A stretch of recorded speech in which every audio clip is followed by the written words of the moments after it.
আসসালামু আলাইকুম বন্ধুরা। আজকে আলামিনের রিসেপশন ছিল আমার ছোট দেবর। সেখানে আমরা খাওয়া দাওয়া করতে গেলাম। পুরো প্যান্ডেল জুড়ে ভিডিও হচ্ছে, দেখতেই পাচ্ছ।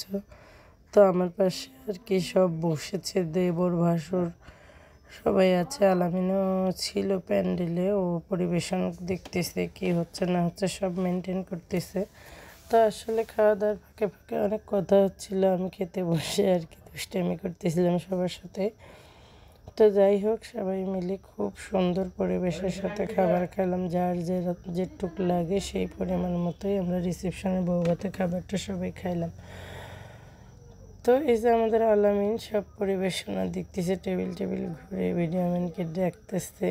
তো আসলে এত সুন্দর একটা পরিবেশনা যে বর নিজে হাতে করে আমি আগে কখনো দেখিনি। আলামিনকে না দেখলে বিশ্বাসই হতো না। ও এত বড় একটা সেলিব্রিটি দেবর, আমার কোনো অহংকার নেই। তো এই যে আমি মাংস নিচ্ছি আর দুষ্টামি করতেছি যে আসলে আমি অনেক খাওনি, আমাকে কেউ দাওয়াত দিয়েন না।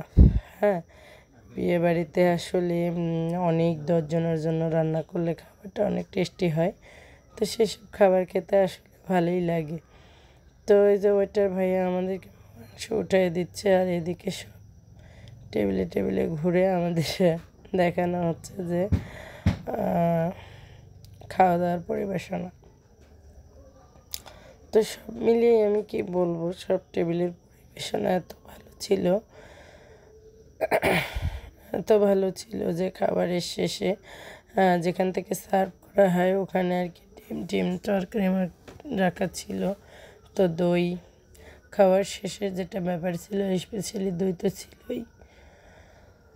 সব মিলিয়ে আসলে খুব সুন্দর একটা পরিবেশ ছিল। তো আসলে এর আগে বহুবার অনেক জায়গায় আমি বিয়ে খেয়েছি। আমার এই সেলিব্রিটি দেবর আলামিন চৌধুরী, মানে ছোট দেবর, ওর বিয়েটা খেয়ে মানে বিয়ের অনুষ্ঠানটা অনেক পরিপূর্ণ ছিল। সবাই এত সুস্থভাবে খাচ্ছিলাম যে পরিবেশটা দেখে ছিল মনোরম পরিবেশ। হ্যাঁ, তো সব মিলিয়ে আমার বাচ্চাটা একেবারে পিচ্ছি, ও তো কিছু খাচ্ছেই না, শুধু একটু দই চেটে চেটে খাচ্ছে। ছোট মানুষ খেতে পারে না।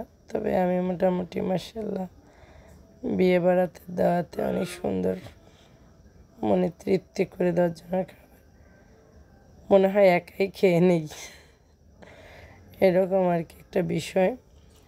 তো যাই হোক, দুষ্টু মিষ্টি কথা দিয়ে আমি অবশেষে ভাসুরের বাচ্চার জন্য শশা চুরি করে পিছন দিয়ে পাচার করলাম, সাথে এক টুকরা মাংস। আসলে বিয়ে বাড়িতে এগুলো চুরি একটু যদি না হয় মজা হয় না।